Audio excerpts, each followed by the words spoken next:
अस्सलाम वालेकुम guys, welcome to my YouTube channel. उम्मीद करती हूँ आप लोग खैरियत से होंगे। आज मैं आपके लिए स्टोरी लेकर आई हूँ दांत घून में जम गए। भेड़िए के खेत से शकरकंदी चुराना कोई आसान काम न था, क्योंकि भेड़िया बहुत दबे पांव चलता हुआ आता और चोर को पीछे से पकड़ लेता था। लेकिन खरगोश हर रोज भेड़िए के खेत से शकरकंदी चुरा लाता और पहले एक बड़ी सी हड्डी खेत में दबा देता, फिर शकरकंदियाँ उखाड़कर अपने थैले में भरता और टहलता हुआ खेत से बाहर चला जाता। भेड़िए को भी शकरकंदियों की चोरी का पता चल गया। एक दिन वो चोर को पकड़ने के लिए भूसे के ढेर के पीछे छुपकर बैठ गया और इंतजार करने लगा। कुछ देर में खरगोश भी आ पहुंचा। उसने जमीन खोदकर हड्डी की दफन की और शकरकंदी उखाड़कर थैले में भरी और सीटी बजाता हुआ चल दिया। जो ही वो भूसे के ढेर के पास पहुंचा, भेड़िया झट से बाहर निकला और उसने खरगोश को पकड़ लिया। तुम मेरे खेत में क्यों आए? भेड़िए ने पूछा। खरगोश ने कहा, मैं खुद नहीं आया, हवा तेज थी, उसने मुझे उड़ाकर तुम्हारे खेत में ना फेंक। भेड़िए ने पूछा, फिर तुमने मेरी शकरकंदी क्यों तोड़ी?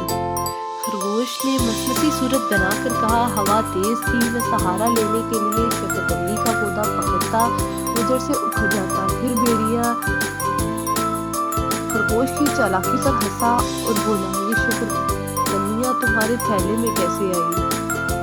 खरगोश ने मस्कीनी से कहा, मैं भी इस पर गौर करता हुआ जा रहा था कि तुमने पकड़ लिया। भेड़िया चीख कर बोला, बस बस अपनी बकवास बंद करो और कान खोल कर सुन लो, आज तुम्हारा कीमा पकाया जाएगा। खरगोश ने फौरन कहा, तुम भी कान खोल कर सुन लो कि मैं तुम्हें एक राज बताने वाला था जो अब कभी नहीं बताऊंगा। वो क्या है भला? भेड़िए ने इश्तियाक से पूछा। खरगोश होंठ खींच कर बोला, नहीं, बिल्कुल नहीं बताऊंगा, बेशक तुम मेरा कीमा बनाओ या बोटियां उड़ा दो। अब भेड़िए का इश्तियाक बढ़ा। जितना पूछता खरगोश उतना ही इनकार करता रहा। आखिर खरगोश ने कहा, तुम ये समझते हो कि मैं इन शकरकंदियों की खातिर तुम्हारे खेत में आया था? ये बात बिल्कुल नहीं है भैया जी, भेड़िए ने पूछा।